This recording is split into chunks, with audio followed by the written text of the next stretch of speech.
Hello, welcome to the afternoon news from Granada. A businessman from Manchester is believed to be the first Briton to be suffering from a mystery and potentially deadly pneumonia bug. He's said to be improving. The 64-year-old is being treated in an isolation unit at the North Manchester Hospital, while tests continue to find the cause. Here's Elaine Wilcox. If we had rehearsed, I would have noticed that none of your fucking red lights are working, guys. No, they're not. That's, well, why don't we look at the wrong camera? Camera 1, you have no red fucking light on. The infection has already claimed 9 lives in the Far East and Canada. Oh dear. Hiya. Hiya. I was not your best dress. No, one. Please, please. I think you have to step over my legs there, right?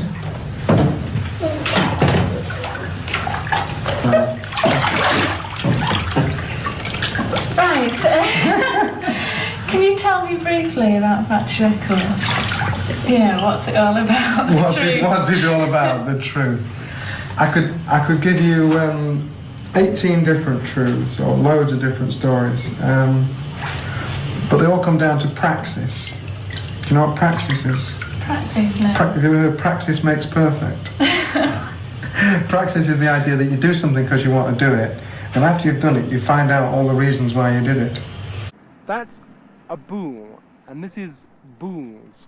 As the more perceptive amongst you may have gathered from the beret, it's French. Take it one step further, bowls, boules, right. It's the froggy version of bowls, only with typical Gallic charm. They don't roll them, they chuck them. Ladies and gentlemen, Jockey H. Wilson. 180, hey, hey, hey.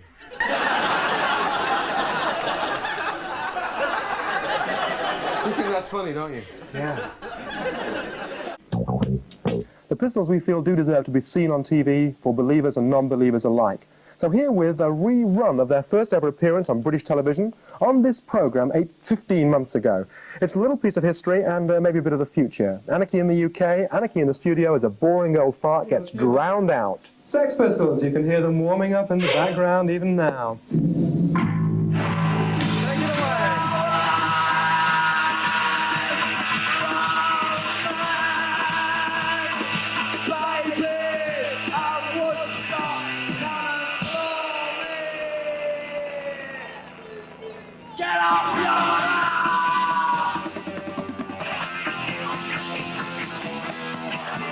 Now, the Hacienda, the nightclub, I know you don't want to dwell on this particularly, but I mean, I've never been to it. It's meant to be a terrific place. It's like the top nightclub in Manchester, I believe.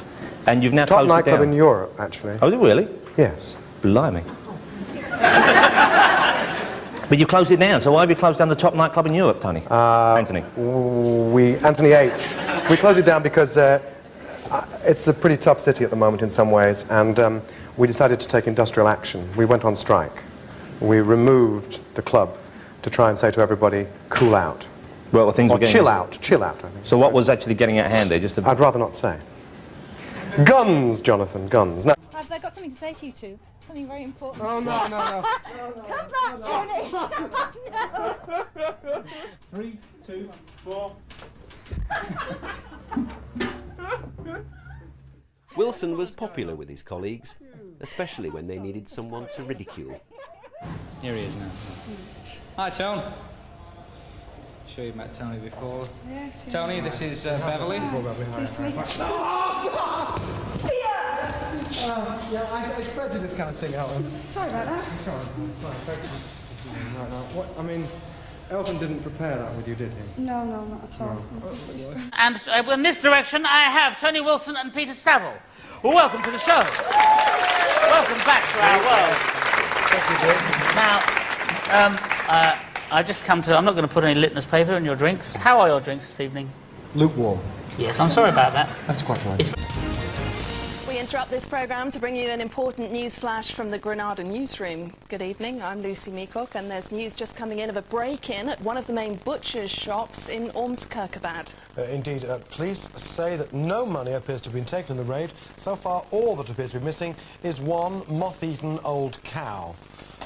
Oh! Oh! Right. Oh! Oh! Oh! Help! Help!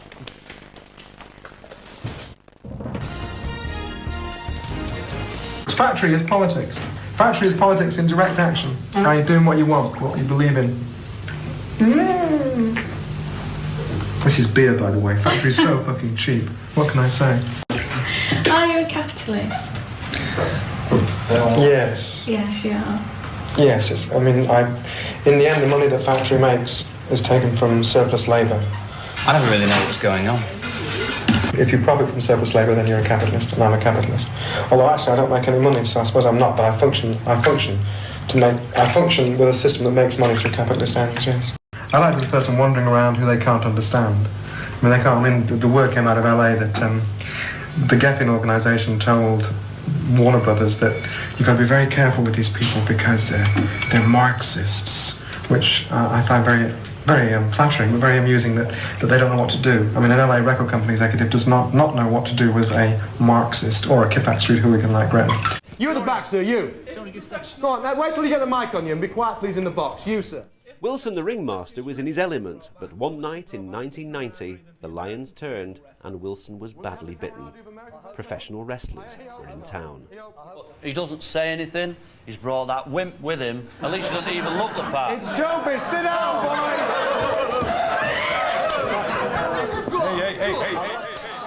And I just saw this huge figure get up. I saw Tony sort of go back, and I thought, I can't believe it, someone's actually shut Tony up. That was my first reaction, because he looked slightly taken aback. It was absolutely unbelievable. And it got on the front pages of the tabloids the next day, which was obviously what the wrestlers wanted.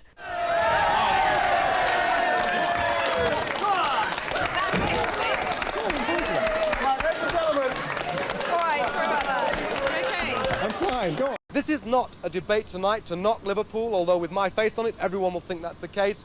It's not. The idea is to ask questions which people at the moment seem either too scared or too respectful to ask. It was an absolutely disgraceful programme. All Tony Wilson's Mancunian chauvinism came out. He treated the people from Liverpool appallingly disrespectfully, and I was utterly disgusted. What do you call a scouser in a detached house? A burglar. I like causing trouble, I suppose. The Liverpool thing in particular, which is Liverpool's a great city, it's our city down the road, and, my mistake was not realising that they'd lost their sense of humour. Stop telling you jokes. Have a go at me. Yeah, but seriously, you're the one that said, right, is it true or is it not true, on your programme about 3 or 4 years ago, what's the best thing to come out of Liverpool? The M62. It's a joke. I'm not sure whether the Manchester-Liverpool thing wasn't something that he just almost manufactured because he knew it would piss so many people off. It's Voltaire's great line about, I may disagree with what you say, but I will defend to the death your right to say it, and I will defend to the death the right of a man to take the piss out of the next town down the motorway. It's what we do. I was meant to have said that the death of Ian Curtis was the best thing that ever happened to me. Now, Ian Curtis, for those who might not know, was the lead singer of Joy Division and perhaps the greatest pop performer of post-punk in that era. I never said it. It was an absolute lie, and to the date, the magazine that printed it have refused ever to give me a copy of the tape which the alleged journalist, who now lives in Paris, said contained this line. They're just a bunch of assholes, I think, those people. Thank you for sharing that with us. Not at all, no. Well, so if they are lying, then why don't you sue them? Never sue. Never sue. That's the rule, Jonathan. Have you ever sued anybody? People have said awful things about you. I've said awful things about you. Yeah, but they've always been... Sued? But the things that people say have always been true, you see. That's the difference. I don't go and shows denying them afterwards. Never sue. Never sue. It's the rule. Particularly if you're in journalism. Never sue anybody. Wilson's foibles are legendary. He's never off his mobile phone. Oh, fucking hell. Excuse me a second. Hello. He paints his toenails. He writes on his hands and has a very individual fashion sense. Ladies and gentlemen, Anthony Wilson! At the end of 2001, the Royal Television Society honoured him with a Lifetime Achievement Award. He wasn't about to accept it gracefully. You always waited for Tony to say something outrageous. If you knew Tony, you knew he wouldn't let the moment go. There is a subtext to this piece of shit, which is, as my colleague Mr. Burns said, this implies closure, old age and maturity. So there was Tony saying, thank you for my Lifetime Achievement Award, and then suddenly he goes into this total slagging off of the guest speaker that night, calls him for everything under the sun. In all these years, For me, my professional colleagues, and my region, you've never done a fucking thing. Those that didn't know Tony were probably absolutely disgusted and affronted that he should do that to the guest, and all of us who knew Tony just thought, that's Tony, it wouldn't be the same without him, and just loved it.